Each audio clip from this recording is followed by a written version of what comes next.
What is the most disgusting thing you have ever done that you took pleasure in? My wife and I had two wonderful daughters, 13 and 10, and a pretty healthy relationship. At some point things started to appear off. She got very clingy to her phone all of a sudden, made sure to delete the saved password feature on our common PC, stated having phone calls that suddenly ended when I came into the room.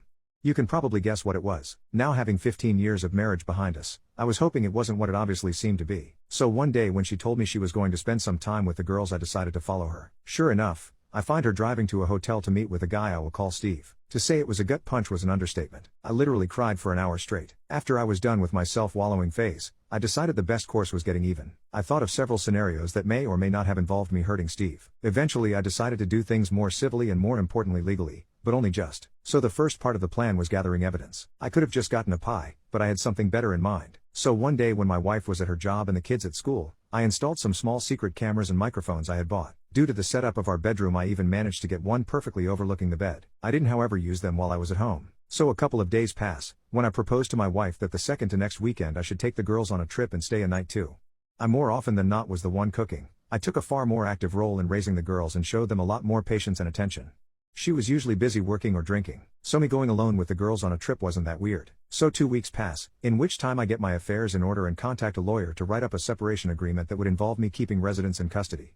I go on the trip, try to not give anything away to the girls and wait and see if Steve and my wife fall into the trap. When I returned I checked the recordings of the weekend, and sure enough it's a 36-hour fest. When they weren't doing the deed, the dialogue was something even better. I found out that Steve had a wife. But even worse, they also talked about me. And I heard the obvious character assassination that I expected about how small my PP was, an insecurity of mine, how I didn't satisfy her. But there was some really hurtful stuff, like her telling Steve some of my deepest secrets and shameful stories that I had only told her about, just so they could have a laugh.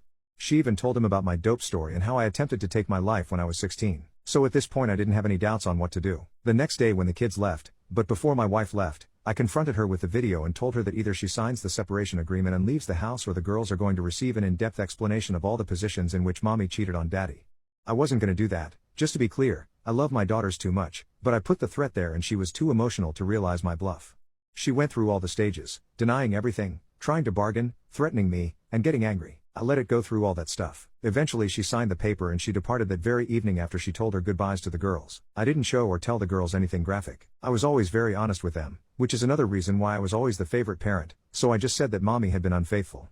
The younger took some time figuring it out, but that was made up by my older getting mightily upset. She had just gotten her first boyfriend, as I'm not sure the term really applies at that age, but she knew enough of the world to get mad big time. This would be important at a would-be custody battle, as though she did for the moment agree to give over custody. I feared, and I was right to fear, that she would try and fight me for the kids. What I didn't expect was for her to use her visitation rights to talk crap about me. Basically she started telling my younger kid about how it was all my fault for not forgiving her. Her lawyer even started demanding she receive custody. So I finally activated my revenge plan. Enter trip to South Carolina. Why South Carolina? Simple. Fort Sumter. I really wanted my daughters to see it. I definitely did not go there because it is one of the last places where revenge porn isn't illegal, and where I could upload my wife and Steve's doings and intimate moments with no worries on the internet and other such sites, as you cannot be prosecuted for crimes that weren't illegal when and where they were committed. I especially made sure to include the clip where Steve could not get it up. I sent the links to my wife's employer, her clients, and everybody in her line of work just to be sure, to Steve's wife and to his firm.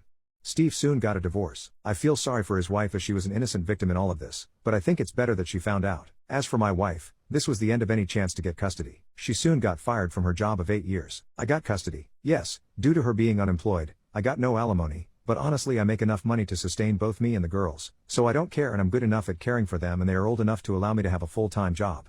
Several months later, my wife is still unemployed. Last time I spoke to her wife she threatened to come and take my life and how this will be revenge for ruining hers.